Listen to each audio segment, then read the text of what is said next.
Shalom and welcome to NeshamaCast, exploring Jewish spiritual care today, brought to you by Neshama, Association of Jewish Chaplains. I'm your host, Rabbi Ed Bernstein.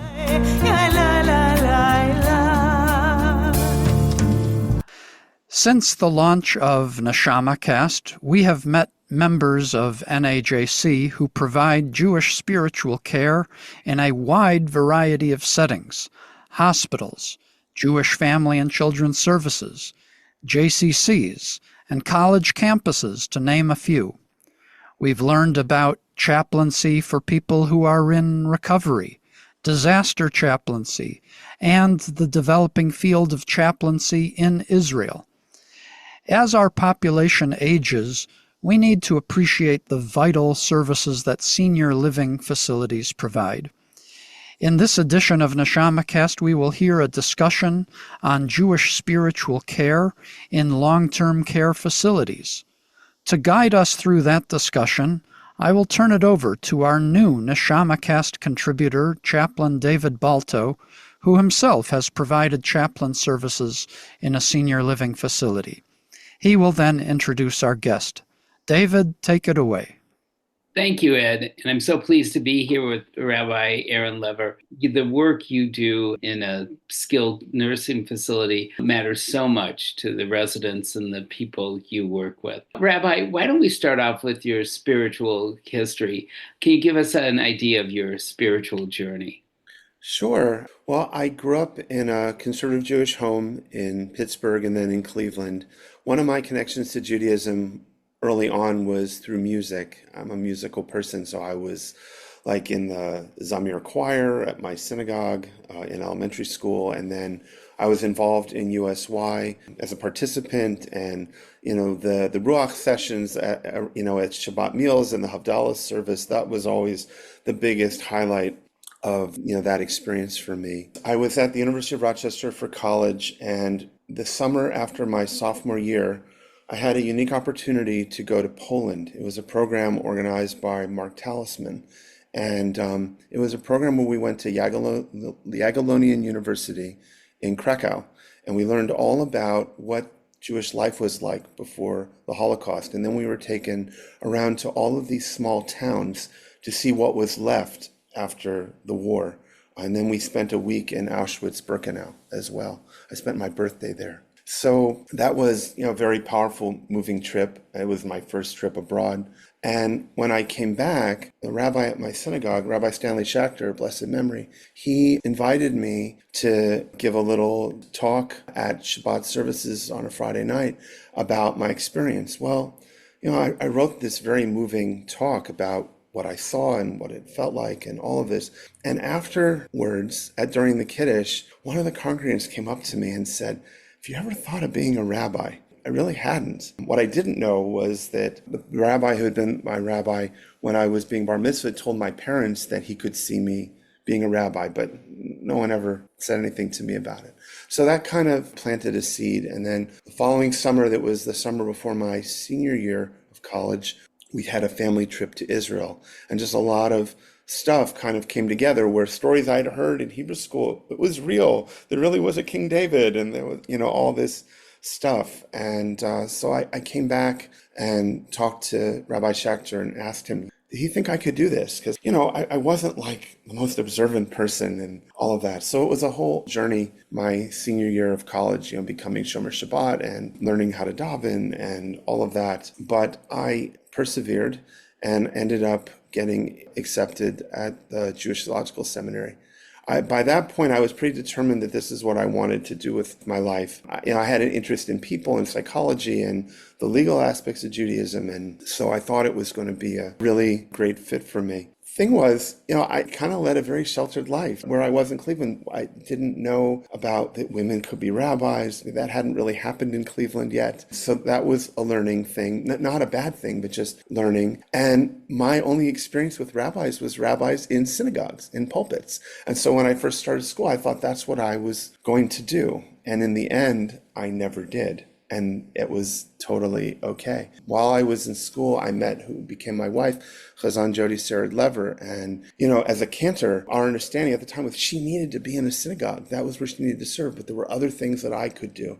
So I got a master's of Jewish education at the time, but I also had this interest in healing. And then I got connected with Rabbi Simcha Weintraub, and I was his intern for a year or so at the New York Jewish Healing Center. And I got to co-facilitate Jewish bereavement support groups with someone else who was further along in his rabbinic training and a social worker. And, it was all very meaningful for me, and just, what I was doing, and I connected with it really well. I was a psychology major in college, so I had an interest in all that, but didn't go the clinical psychology route. Also, at that time, CPE wasn't a requirement at JTS the way it is now, but there were these 40-hour rotations, and I got to spend 40 hours at Memorial Sloan Kettering visiting patients. And this was my first experience at the time of doing that kind of pastoral care work. It really spoke to me. I really enjoyed it. My father, he's now a retired cardiologist from the Cleveland Clinic,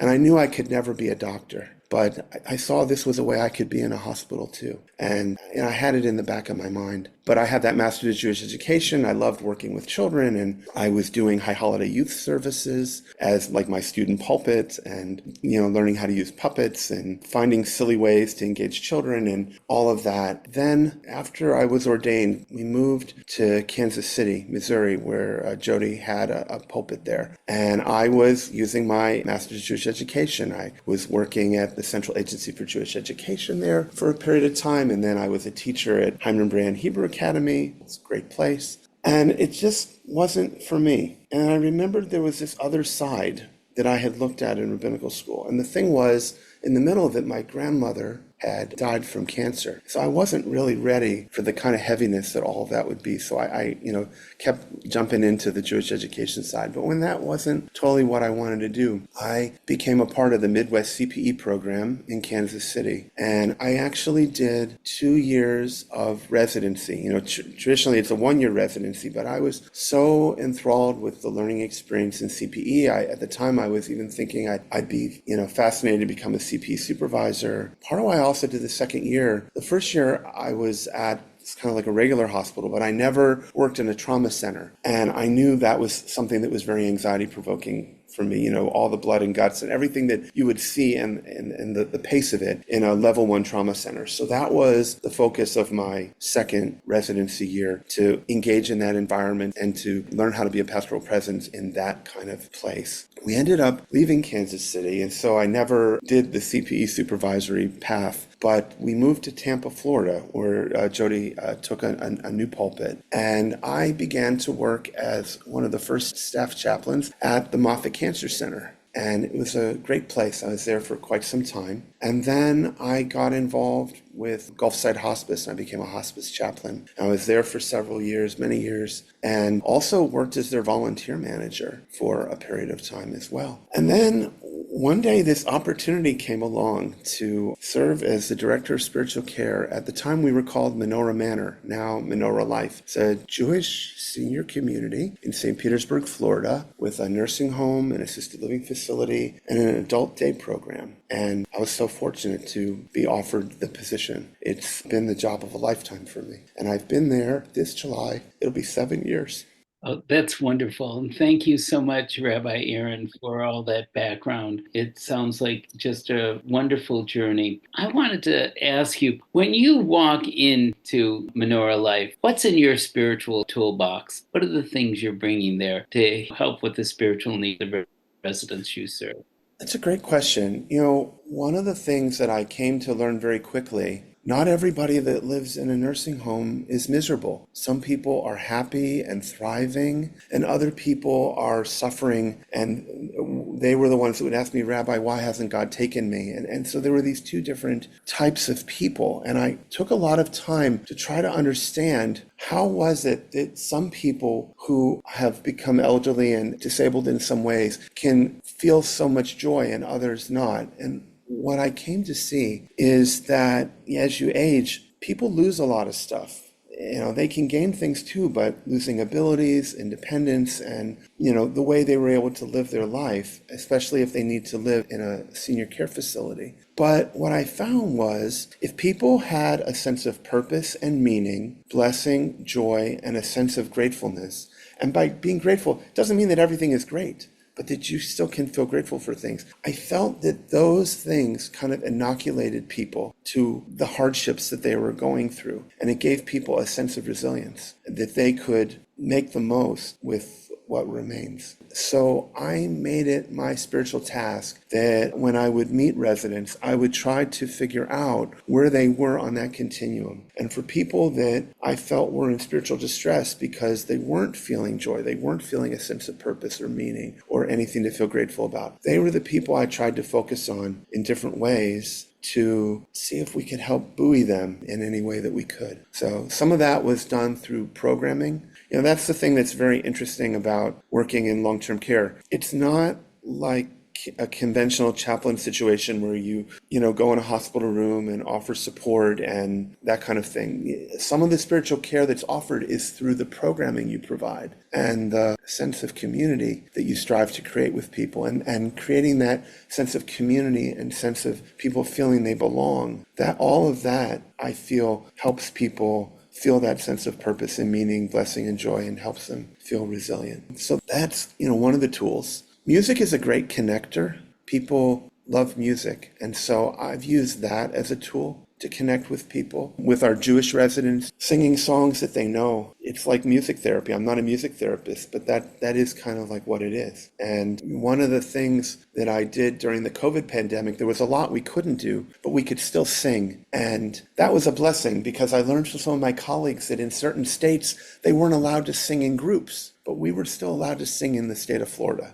At that time, I learned a lot of new Jewish music, and I would, brought it all to the residents. My thought was, that's another way to keep your mind active, learning new music. And it's a great thing to work with people in their 90s and teach them new melodies and see them over time begin to really enjoy them. That's another tool that I bring when I walk through the door. And one of the other tools I bring is my Reiki practice. So Reiki is an energy therapy, and it's in the same family as like acupuncture. People may have heard of acupuncture, but it's not as complicated as acupuncture. You just learn how to channel this universal life force energy through you to another person. And I got to partner with Empath Health and their Suncoast Hospice, which is one of the preeminent hospices in the country. They have this huge, wonderful Reiki volunteer program. And they gave me the opportunity to go through all the Reiki training. When I came to Menorah, I was a level 1 practitioner, but with the help of Empath, I became a Reiki master teacher. And, I had been providing Reiki as a spiritual care intervention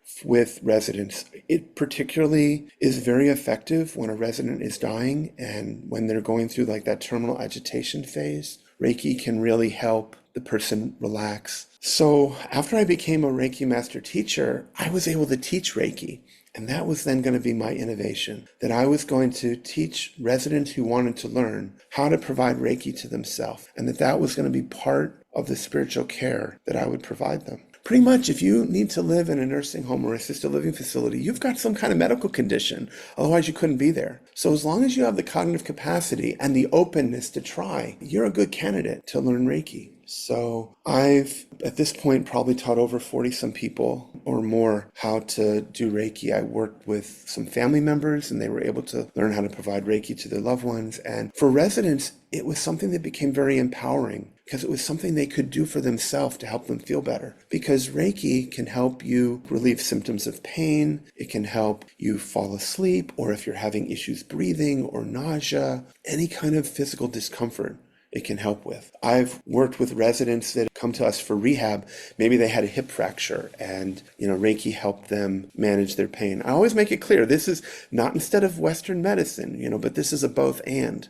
What I found over time was that people would have like a positive progressive effect, and that the Reiki would become more powerful for them over time and how it would help them. One resident, early on, she still had to take morphine 4 times a day. And that made it that she had to wake up in the middle of the night. But after doing Reiki for a couple months, for herself. Her doctor was able to change her dosage to only 3 times a day. And then she got an 8-hour night's sleep, and it was a very significant thing. So that's another tool that I've brought to Menorah. And it's, something that's made us unique, that we have this Reiki program where we're teaching residents how to provide Reiki to themselves. Just last week, there was a resident I was working with. She had COVID when we had our outbreak this past winter. And I believe she also has issues with congestive heart failure. And she was just having a lot of respiratory problems. Like her chest tightness was like a level 8, and she was open to trying to learn Reiki. So I did the Reiki attunement with her, and by the time we were done, her chest tightness was a 1, and she felt good. And she was going to incorporate this into her care plan of what she was going to do for herself. It has the potential to be helpful to people. Yeah, Rabbi, as you speak, the joy in your voice when you speak about doing Reiki or doing music reminds me of what it says in Tehillim, Ivdu et Hashem besimcha, serving God with joy. And I can really hear that in, your reflections on the spiritual care you provide. It's really beautiful. A skilled nursing facility is very different than a cancer center or a hospice. What are the differences when you just looking at yourself as a spiritual care provider?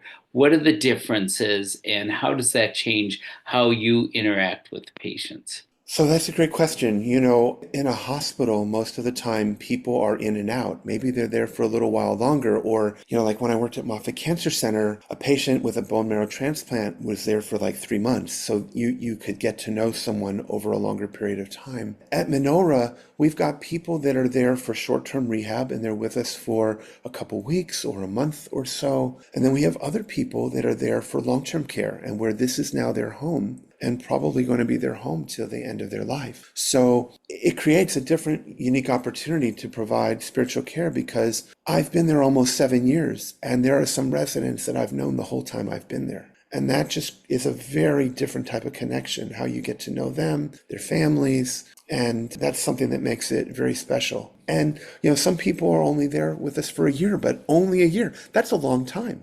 That's a long time, week in and week out, to get to know people. And, some of the people are there because they have different physical challenges, whether they've had a stroke and now they need to live in a setting like ours, or some other impairment like MS or Parkinson's or something like that. And then we have a whole other area of people that have much more advanced dementia. And that's a whole other type of chaplaincy work. So there's a lot of different types of groups of people with different types of health issues, all under the same roof. Some are trying to get better and hope to go back to wherever they live. Others are trying to live their best life under our roof. So there's a lot of different dynamics going on there. Is it harder in some respects because it is a long-term facility and you're there? I mean, this is a relationship basically for... I think where it can be hard is depending on how long you've known the person and the type of connection you had with them. Some residents you connect with more than others, but even those not as much. They,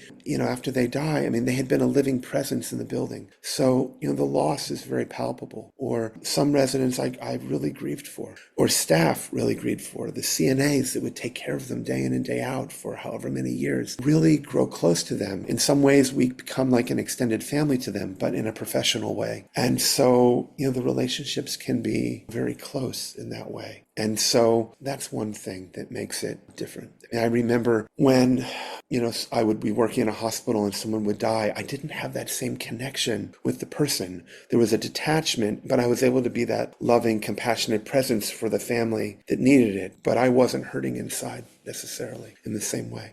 Rabbi, some of the patients that you deal with, and communication is not, you don't have normal communication. The person might be non-communicative. Certainly with patients that you have with dementia, they're not communicative in the same fashion. How do you deal with issues involving non-communicative patients? Well, that's a good question. You try to find ways to connect. Sometimes people that are not communicative can communicate like a little. Like this past Shabbat, we had a Shabbat dinner and there was this one resident, he was going to be turning 90 on Saturday, and I worked it out that he was able to come to the dinner with his daughter. And we did a whole thing where, I sang Shechianu and Simon Tov Mazel Tov, and we sang happy birthday to him. And he doesn't talk very much. But the next day, his daughter said after all of that, he spoke out the words, thank you. That was his conversation. People, just because they can't talk doesn't mean they can't connect. So sometimes it's just a matter of finding what that can be. A lot of times it can be music, especially with people that have advanced dementia. Their musical memory is still very intact until a much more advanced stage of the disease. And so they may not be able to talk to you, but if you start to sing Oseh Shalom or Amazing Grace or something that would have been deeply embedded in their memory, they'll start singing with you, even though they may be not able to converse. So that's another point of connection. Rabbi Aaron, what are the special blessings of being in a skilled nursing facility? What are the things, when you go to the NHAC convention in May and you meet your colleagues and things like that, are there things that you reflect on where you go, I'm really lucky that I'm in an environment where this can happen? Yes. First, personally, I really enjoy the pace of what it's like to be in a long-term care facility. I mean, I'm very busy all the time, so it's fast-paced in that way, but it's not tumultuous the way it is in an emergency department, a level 1 trauma center. It's not like that. A lot of it can be what you make it and the skills that you bring to it. The environment lends itself for creativity. So the more creative you can be, the more effective you will be, is what I have found. One of the exciting things was I came there and it was a blank canvas. And then I created this whole spiritual care program from anew and, building it piece by piece in different ways. So, if you have an interest that you want to pursue, you can get the residents passionate and interested about it too, and get something going with that. So for example, one of the things that I did during the height of the COVID pandemic, I learned about this organization that's called A Network for Grateful Living. Now they're called Grateful Living. It was founded in the year 2000 by Brother David Steindl-Rast, and their focus is teaching people how to live with gratefulness as a spiritual practice. And gosh, in the middle of COVID, when residents were socially isolated from their families, and we needed to find things to be grateful about. So I really dug into what that organization had to offer. And one of the things that they offer are these programs called Grateful Gatherings. So I became a host, and Menorah Life is a host community. And then once a month, I have these Grateful Gathering sessions with the residents where we do different things to cultivate a sense of gratefulness with them, getting them to talk about different spiritual matters from that focus, and people enjoy the conversation. It's a way of getting people to open up. So being in a senior community this way kind of lends itself to that.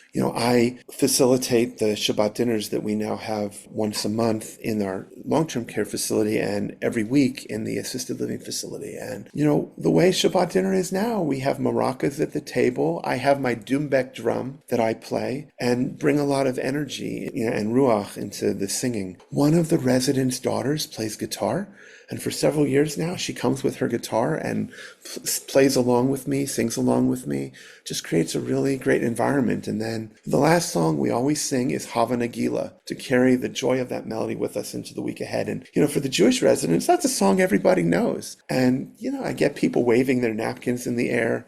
You can do these kind of things in a senior facility. In other settings, those kind of things don't happen. You have to be able to be flexible, though. Shabbat services, we don't have 7 aliyot. We have 3. And the aliyah is 1 verse, because when someone is 101 years old, I don't want them standing too long. So we adapt in that way. There's other things I've gotten to do that were very unique. There was a woman who was 98 years old. She was very interested in having her own talit. She was pretty close to blind. She worked with one of our volunteers and they painted it, and we did a whole dedication for her to get this talit, and then she would wear it at services every week, and then she donated it to the shul when she was going to pass. I had a adult bat mitzvah with a resident, another resident, his grandson came and we did a Hebrew baby naming. There's a lot of life that can happen. We're trying to help people live as fully as they can. So being creative is really key.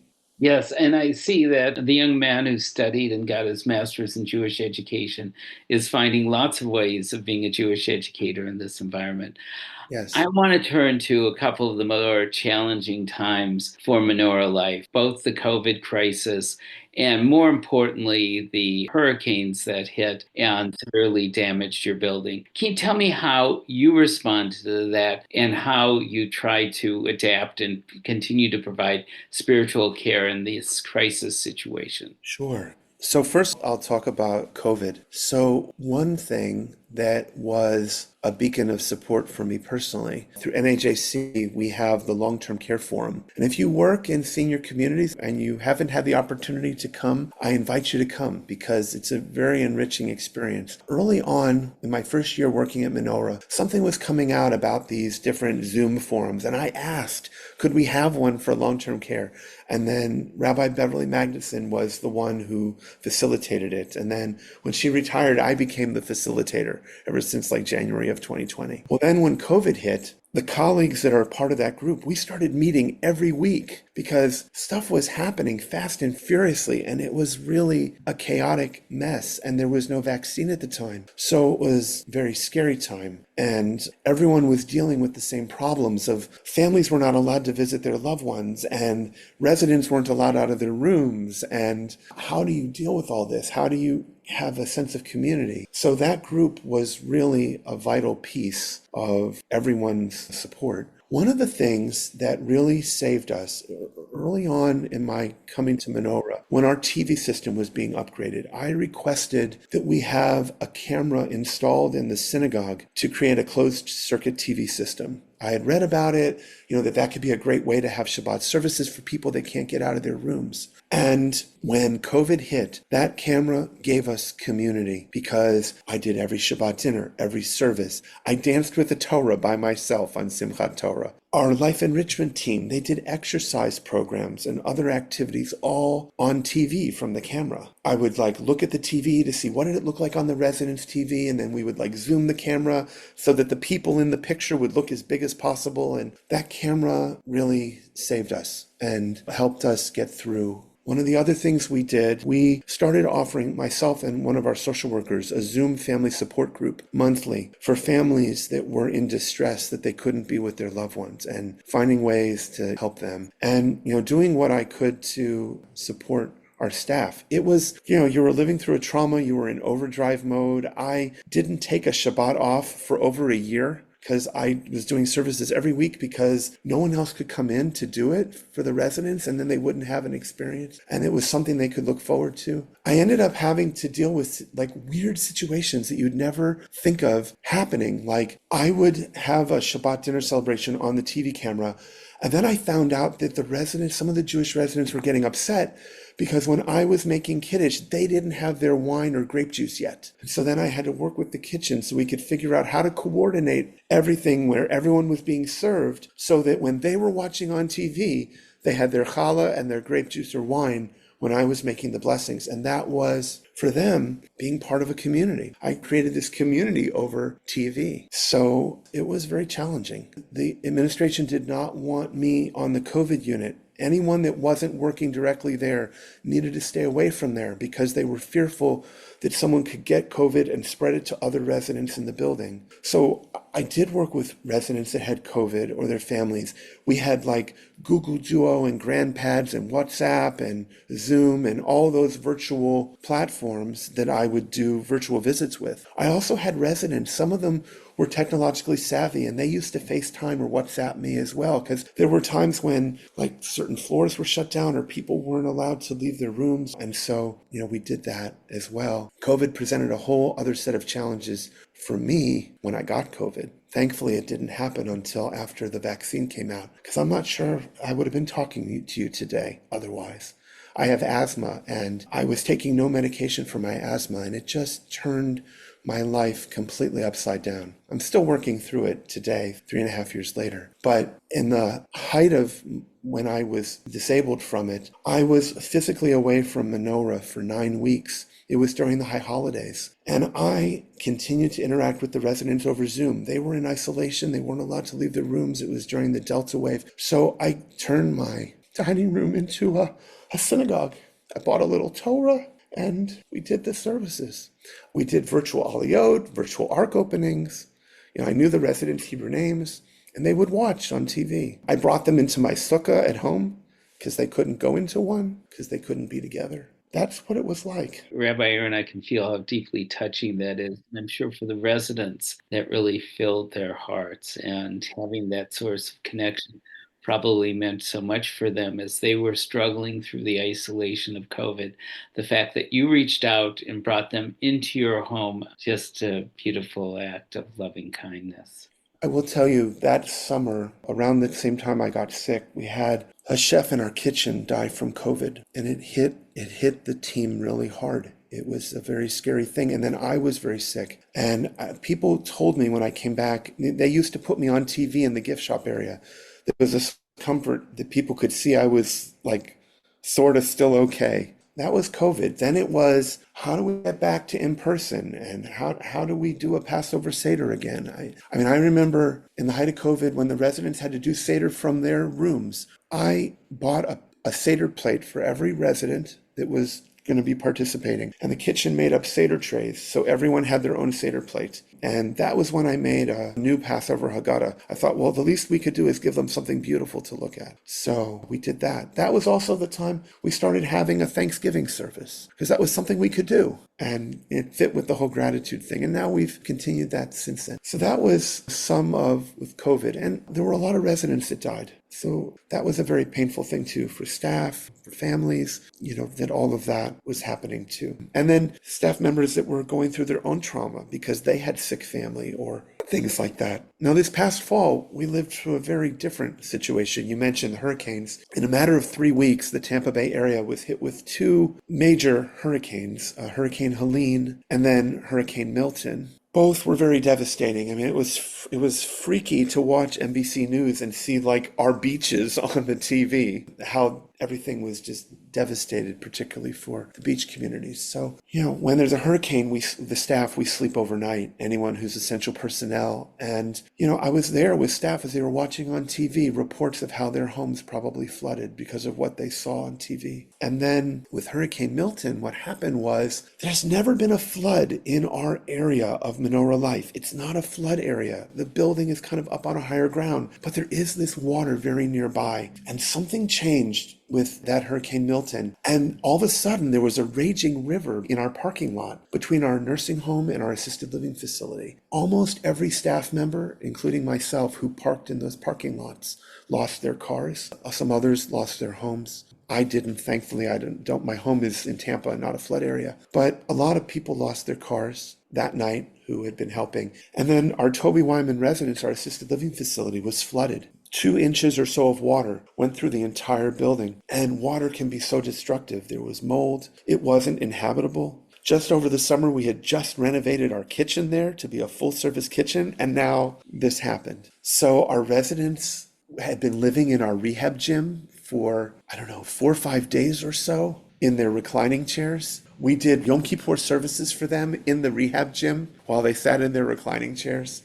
And then Menorah was able to help get them moved to another facility that could take them. And then the chaplaincy I began to offer was to a group of elderly residents who were displaced from their home for 3.5 months. In a place that was not home, we were able to provide our own staff to care for them. But the food was really not good. Canned vegetables, canned fruit, nothing fresh, obviously not kosher. And I learned how to bring groceries to them. I was bringing food from Menorah, strawberries and muffins and yogurt, and I'd come with Shabbat dinner in my trunk, and we would do Shabbat together. The hope had been that we would get them back before Hanukkah, but we couldn't.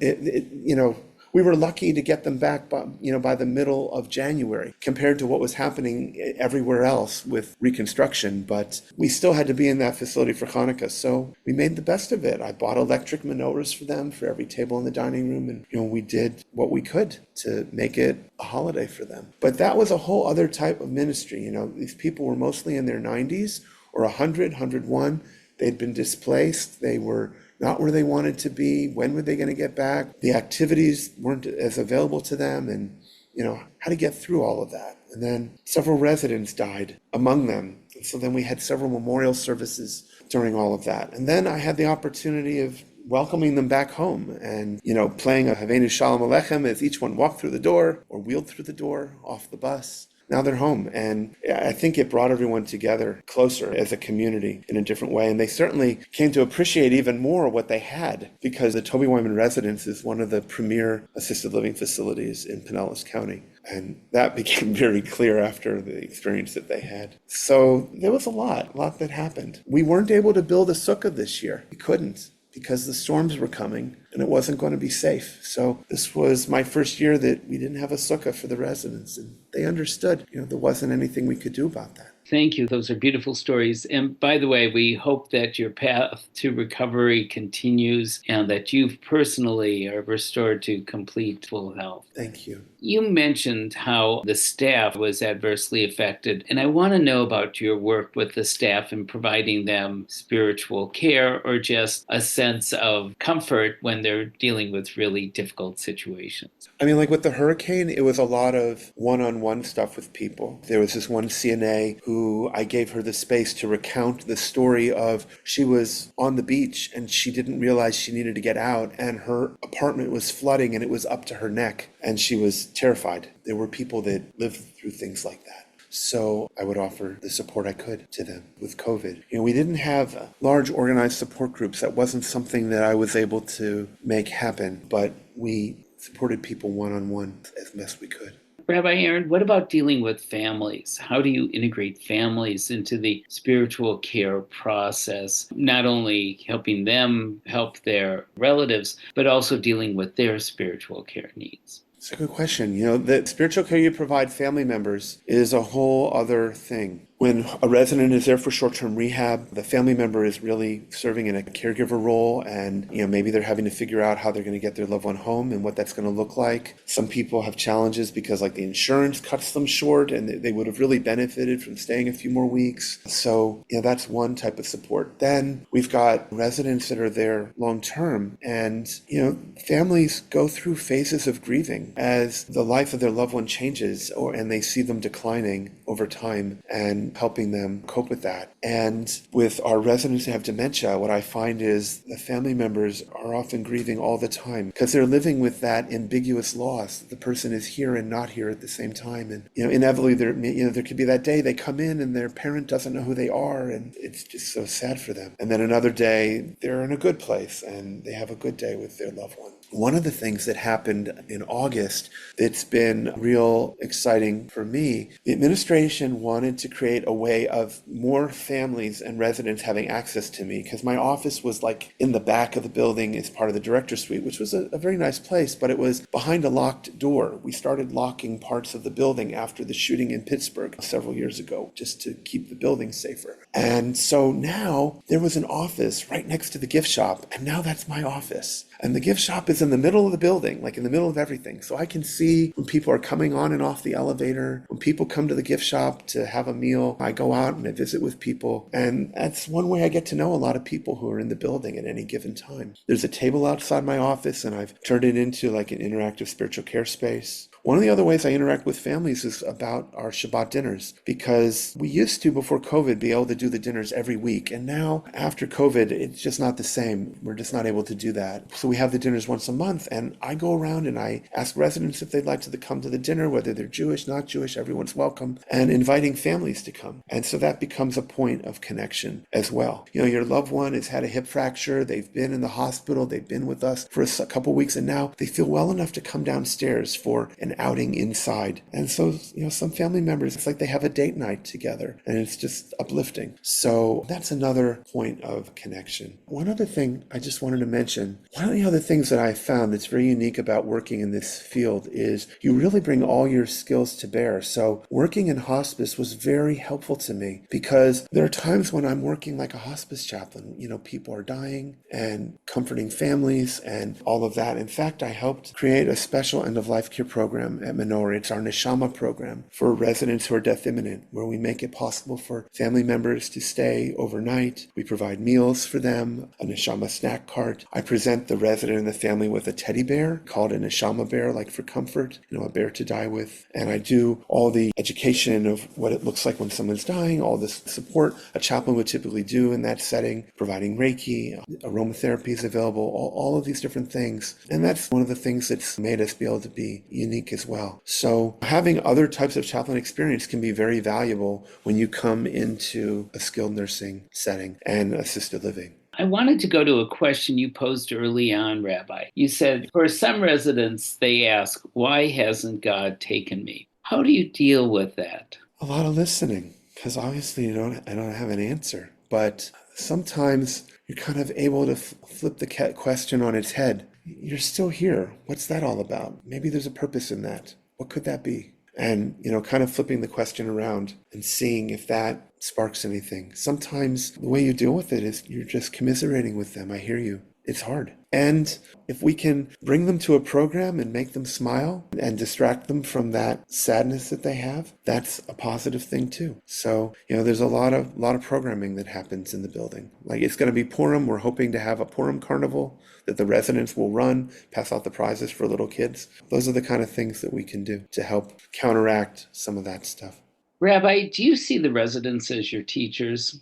Yeah, I definitely do. And how so? Well, when I encounter someone in their 90s that is full of life, is still really engaged with things, is still creating, is Zooming and emailing, and there's a lot to learn from that. I get the privilege of working with someone who's 100 or 101 or 102, and to be able to see how they can still engage with life and what that's like. I remember once there was this one resident, her son had just died, and that's so painful to lose a child in your 90s, no less. But then she said, but I'm so grateful the family was able to be together. The fact that she was able to find that positive thread in the midst of her pain was really something to me.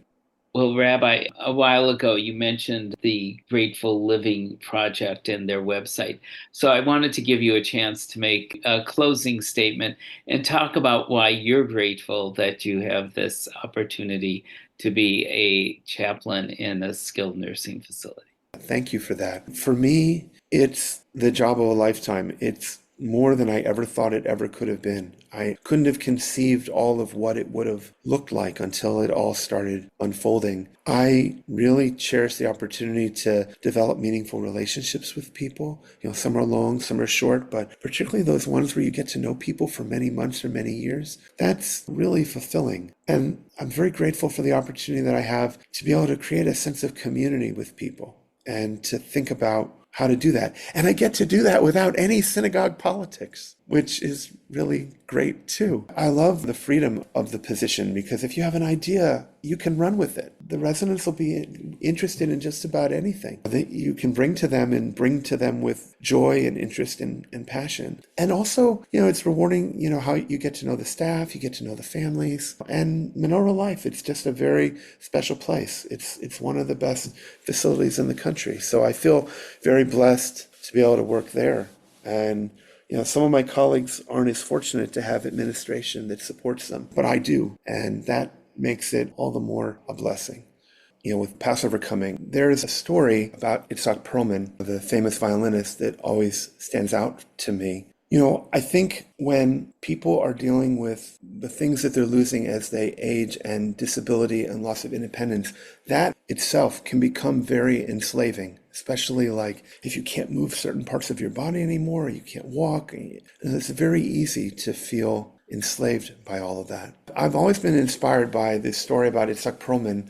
He gets out on stage. It takes him a very long time to get out there because of his own disabilities. And he starts to play the piece with the orchestra. And all of a sudden, everyone hears that a string breaks and makes a loud ping and everything stops. And then everyone in the audience was wondering, is he going to get up and, schlep his way back? And he didn't. He just sat there. He told the conductor to continue. And he just made it up as he went along and played with his violin with 3 strings in ways that no one could ever have imagined. And when the piece was finished, the audience was applauding and standing. And he said to them, sometimes it's the artist's task to find out how much music you can still make with what you have left. And that's, I think, a way that you can find freedom when you're living with those kind of burdens that people can experience when they're becoming older is how to make music with what remains. And I think that's a powerful idea. People do that when they lose loved ones too. How do they make music again when they've lost a string? I think maybe that is where we can find the meaning of life, how to make music with what remains. And that is a way to find freedom over Pesach, in my opinion. Well, thank you, Rabbi, for the wondrous work you do and the blessings you bring to your institution, to the residents you deal with, to their families, to the staff. We can see that you are a pillar of spiritual support in this very special place, and your work is really a blessing. And thanks for taking the time to talk to us tonight. Thank you. Thank you so much for the opportunity to share. It was very important and very meaningful. So thank you so much. And for those of you that are listening, if you do work in a senior community, please look at the email and come to the long-term care forum. We've got them scheduled out through June, and every month of the year we're going to be having a get-together over Zoom, and maybe we'll get to see some of you in May at the conference. So thank you all so much. NeshamaCast is a production of Neshama, Association of Jewish Chaplains. Thank you to Rabbi Aaron Lever for joining us as our guest on NeshamaCast. Check out the show notes for more about Rabbi Lever and his work. Please consider making a contribution to NAJC to support NeshamaCast and all of the vital work that NAJC does to promote Jewish spiritual care. Click on the link in the show notes to donate. Thank you to our growing NeshamaCast team, to Chaplain David Balto for conducting his inaugural interview, and to Rabbi Katya Philo for technical support and production assistance. Additional thanks for logistical support to Allison Atterbury, NAJC Executive Director, and to the NAJC Social Media Committee. Transcripts for this episode and other episodes of NeshamaCast are available at neshamacast.simplecast.com and are typically posted 1 week after the episode first airs. Transcripts are also available automatically in the Apple Podcasts app. Our theme music is a Niggun for Kianu Amecha, written and performed by Reb-Cantor Lisa Levine. Please help others find the show by rating and reviewing the show on Apple Podcasts. We welcome comments and suggestions for future programming at neshamacast@gmail.com. And be sure to follow NAJC on Facebook to learn more about Jewish spiritual care happening in our communities. Members of NAJC, please sign up for the NAJC conference taking place in Skokie, Illinois, May 11th to 14th at the Doubletree Hotel. For more information, go to najc.org. May we all work together to heal our world.